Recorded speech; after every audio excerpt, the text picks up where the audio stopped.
Hey everyone, welcome back to Portal of Wisdom. I'm back today with another story for you.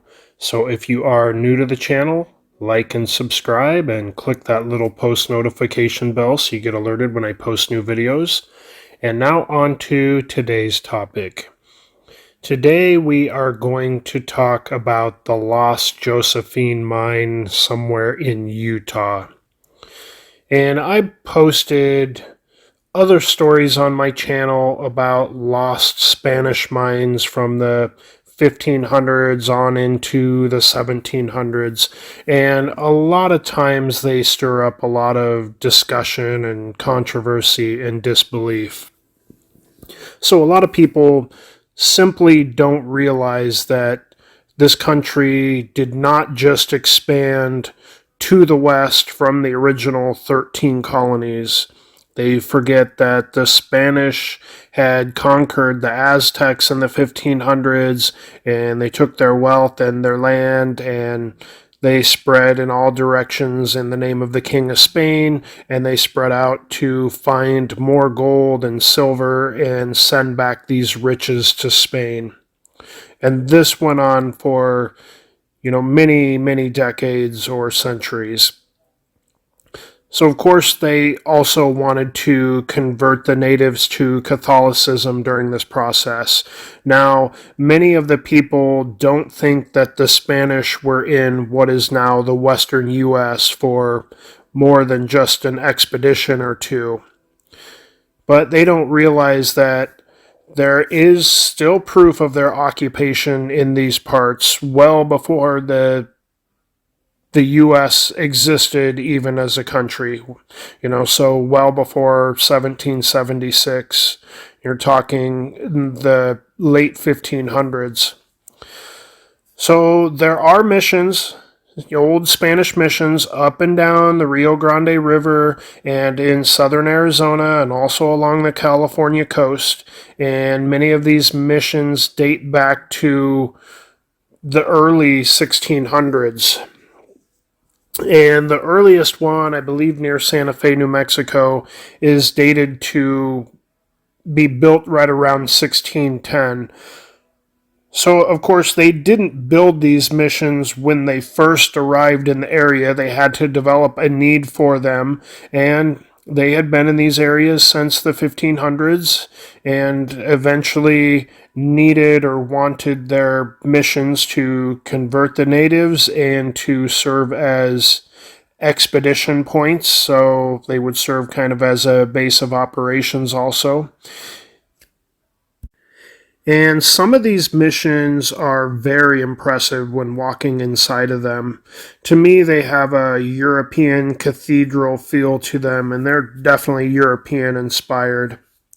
Anyways, the Spanish were here in the western U.S. looking for gold and silver, and they were mining and building these missions, and they commonly use the missions to venture out in all directions for their expeditions and explorations looking for these riches.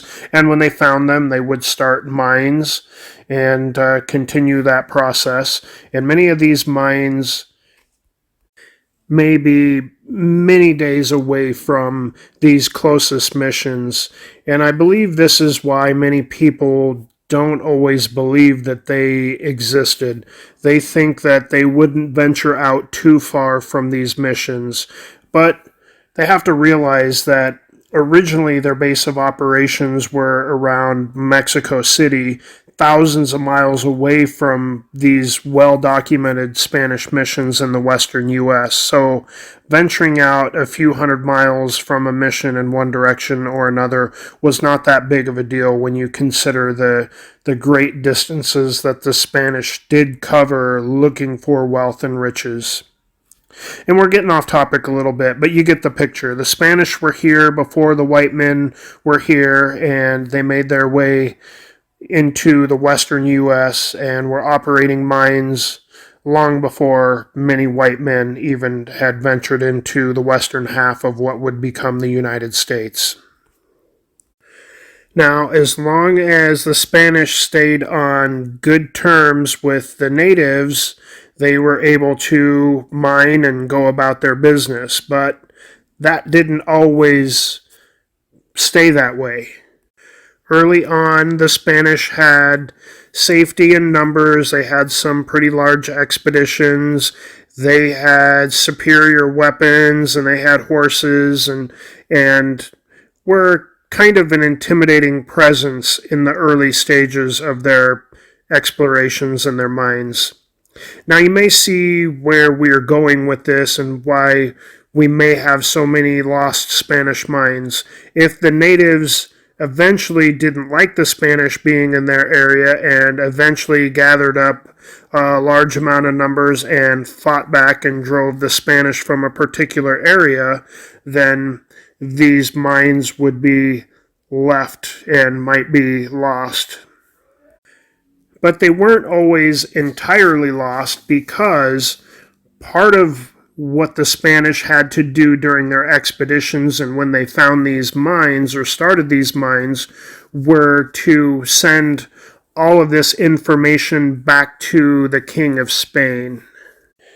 Now, depending on how the Spanish were driven out of these areas with their mines that they were mining, would also make a difference whether these mines might be able to be found.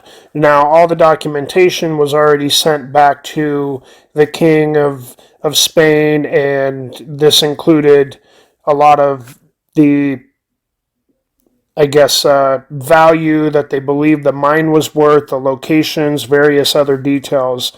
And sometimes, as the Spanish were there, if things were kind of heating up or getting tense with the natives, they may seal off a particular mine and they got out of the area and planned to come back maybe many years later, or many times they may not have come back for, decades. And there may be times that they didn't ever come back at all. But when they did determine that they were going to need an area, the Spanish were notorious for exiting the area when things were getting too tense and doing a pretty good job of concealing their mines. Now, they probably believed that, hopefully they could come back at a safer time, and they would have all the documentation and locations and all the details in the archives in Spain, and maybe multiple other documentation, type of documents on that. So many people think this is what happened to the lost Josephine mine in Utah. It was said that when the Spanish first showed up in this area of Utah, the natives were very interested in these new people riding horses with shiny metal clothes or armor. And the Spanish became friendly with some of the natives and eventually heard their stories of where gold could be found in the mountains. And the legend says that the Spanish found one of these Native American mines in the Uinta Mountains of northeast Utah. And we don't know if it was originally a small operation by the Native Americans to just remove some gold from some outcroppings and use it for their own purposes, but it's said that the Spanish turned this spot into a large gold mine. And the Spanish needed larger labor forces to help with the mine, and they ended up enslaving some of the natives so they could mine more gold. So this gave them more labor, gave them more ability to pull more gold out, but obviously this wasn't going to be a situation that was going to fly for very long.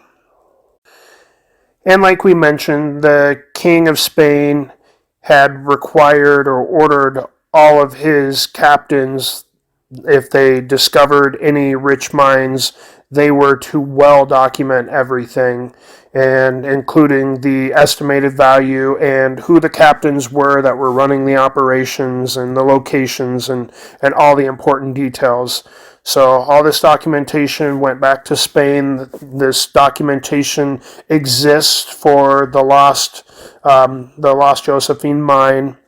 Now, there's still in existence today an old Spanish waybill that was written in the 1700s that details the events that led up to the rich mine being abandoned by the Spanish due to battles with the Ute Native American tribe. This waybill calls the mine the La Mina de Josefina, and it mentions that there is still a huge amount of treasure still left in a vault in the sealed up mine. Many Spanish were killed, and only a few made it back after the last attack by the Utes. And the waybill has been said to mention two rivers that supposedly point to Hoyt Peak, and these rivers are said to be the Weber and Provo rivers. The waybill translated as follows, and keep this in mind when we mention distances. It mentions distances in leagues, and 1 league is equivalent to about 3 miles, and it also gives a distance as a vara or a vara, and that is equal to about 3 feet or approximately a meter or a yard. So the waybill translates as follows: course year 1722 to 1754. This course belongs to the mines of the Utahs. Have been named after Josefina de Martinica, the Empress. The mine could be found to the west 12th league from River Timpanogos, Risk and Tow League from where River Santa Ana meets it to the southeast. Travel 1 league south by the Weed Valley land to a canyon that enters the valley from the east. Follow this canyon east to a round peak that nothing grows on it, and from the peak measure 1,600 varas, or about 4,800 feet, to the northeast. To the east of the mine, there is a small peak and a wood covering the black small base edge, and wood covering the small base edge. The mine of the Josefina de Martinica has 3 containers and a hole. 2 containers with 400. Go to the west container of 350 varas. Go to the southeast. Containers and a hole are all in one mine. The hole has 73 varas and has 4 chambers with 6 containers. These chambers were used as storage to accumulate gold and silver previous to shipping. 29 varas at midday, the sun enters the chambers. To the east, the metal is yellow. This metal is half of silver and the 5th part of gold. In this mine, there are some kind of ashtrays with 50 varas in it. We found planks of virgin silver from 1 pound to 5. In the mine is the treasure of our partners. 46 varas from the main door to the middle, there is a container. Farthermore, 8 varas, there is a thick wooden door. There is the treasure. There are a lot of virgin planks and 650 silver bars and 240 gold bars. There are 6 million. This treasure has been left behind in order to be afraid of the hostile natives. There were 42 people. Now we are only 8 that have survived. This mine was worked in the year 1722, and we covered it in 1754, as is registered in the expedition labor book by me, Jose Joaquin Garcia, Captain, Mexico Municipal, November 1754. So that is what it translated to. And there is another map that I believe, showed up around 1771, and it may have been from the same Josephine, Lost Josephine mine. And this map also is said to show the Weber River and Provo River, and supposedly is pointing to the same location. And there's also a Spanish master map too that supposedly this map fits into also. And this map is called the Pedro Nunez map, and it's supposed to be connected to this Spanish waybill and the Lost Josephine mine. But this isn't necessarily all of the story. I found another story about the Josephine gold mine, and it's a little more recent, in the early 1900s. And this story involves a gentleman during the Great Depression, and his name is Al Haney. And during the Great Depression, he was forced to sell newspapers for a living, and I believe he was an older man at this point. And during these difficult times, he had, I think, told a story about him and a partner in south central Utah, and apparently they had been looking for the Lost Josephine mine, but not in the traditional area that most people would believe it to be, in the Uinta Mountains. They weren't there.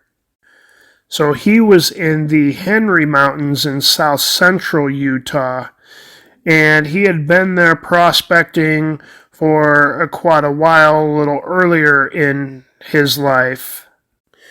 And apparently, at the time of the Great Depression, all that Haney had left from their expedition into the Henry Mountains were some rocks that he took from near an old smelter. So Haney had been in these mountains with a man of Spanish descent whose name was Frank Olgian. And they had gone into Utah around the year 1900 with a waybill from the Lost Josephine mine. And this waybill they had picked up in New Mexico, and around this time they had said that a lot of people were looking for the Lost Josephine mine, also in the La Plata Mountains of southwest Colorado, or the La Salle Mountains, which is kind of east central Utah, close to Moab. But as they did their research, they said it took them into the Henrys. And I guess a lot of these details came out in a October 1943 edition of Desert Magazine, which this article was written by Charles Kelly. And Charles Kelly details the story told by Al Haney. And he quotes, "After crossing the Colorado River at Escalante's Old Ford, they turned north to 50 Mile Mountain, following a dim trail marked by small stone monuments.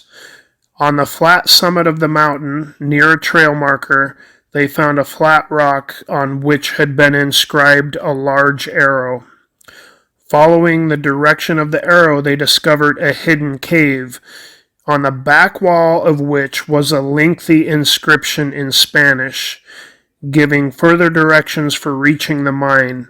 One of the landmarks indicated that the inscription was a series, or that in the inscription was a series of 3 large round concretions split open like halved apples.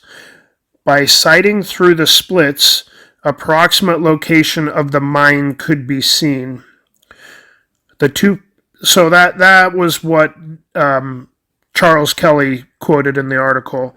So supposedly the two prospectors, they found the landmarks and they came to a place where the mine was supposed to be, and they did find a small bench on the side of one of the smaller peaks in the Henry Mountains, and they said it was near a hidden spring, and they had said that they had found the ruins of an old smelter here. And so obviously if there's an old smelter here, there had to be some fairly good ore close by, or you wouldn't have built a smelter. So they looked all around for the gold bearing vein, halfway close to this smelter, and they searched for days, and their search was fruitless, and it went on for weeks or even months, and finally the Spaniard, old Gian, he quit and he took a shepherding job, and Al Haney, he hung around for a bit longer, and then he eventually had to leave Utah too. And all he carried out of the Henry Mountains were some Native American pottery and a handful of rocks that he picked up near the old smelter. So once his newspaper selling job was driving Haney nuts and he didn't want to do it much longer, he decided to just go ahead and have those rocks assayed that he had picked up near the old smelter. And the assay estimated that the value of the ore was $50,000 a ton in gold. But by this point, Haney was penniless. He had no money to his name, and he's 75 years old. So he's pretty old and worn down, but at that point, when he heard the value of the gold, he headed out immediately for Utah, and he hitchhiked and walked and tried to make his way back to the Henry Mountains, and he ended up disappearing off the face of the earth. It was said he was last seen by a herder or a sheep herder whose name was Harry Ogden near Hanksville, Utah. A few days prior to that, near Poison Spring Wash in Wayne County, was where this author, Charles Kelly, had, I guess, met Mr. Had met Al Haney, and he must have taken all the details down to write the article at that point. So at this point, he was traveling with a companion, Frank Beckwith, and anyhow, they had run across Mr. Haney as he was an elderly man walking down the dirt road toward the snow-capped Henry Mountains on the horizon, and then I guess shortly after that is when Harry Ogden had seen him near Hanksville, and no one ever saw him or heard from him again. Now, with all the information out there about the Lost Josephine mine, it's highly possible that if there was a mine somewhere hidden in the Henry Mountains, it very well might not have been the Lost Josephine mine. It could have been a completely different mine, or a different mine even of Spanish origin. A lot of people do believe that the Lost Josephine mine is in the Uinta Mountains in northern Utah or northeastern Utah. And there are some people out there that have said they think they've found it. At least one gentleman, maybe quite a few years ago, claimed he found the Lost Josephine mine, but a lot of people said that's not the Lost Josephine mine. Apparently he thought he found some caves or tunnels or whatever, and he claimed they were of Spanish origin, but I guess a lot of people refuted his claims and said that they were natural caverns, and apparently it may have been on federal or state land, and so at this point it was going to require government permission for him to do some more excavations and stuff like that, and I don't know that he ever got that approval. So anyhow, that is what history says about the Lost Josephine mine. I have seen other cases too that have mentioned the Lost Josephine mine as a 1650 Spanish mine, not in the 1700s as the Spanish waybill says, and there could easily be more mines in the mountains there. because the Jesuit priests were running expeditions and mines in these mountains for quite some time. So, anyhow, there may be quite a few of them out there, and there could be quite a few of them that were eventually found and then mined under different names. So, we may never know that. But, anyhow, that is the story of the lost Josephine. Thanks for listening.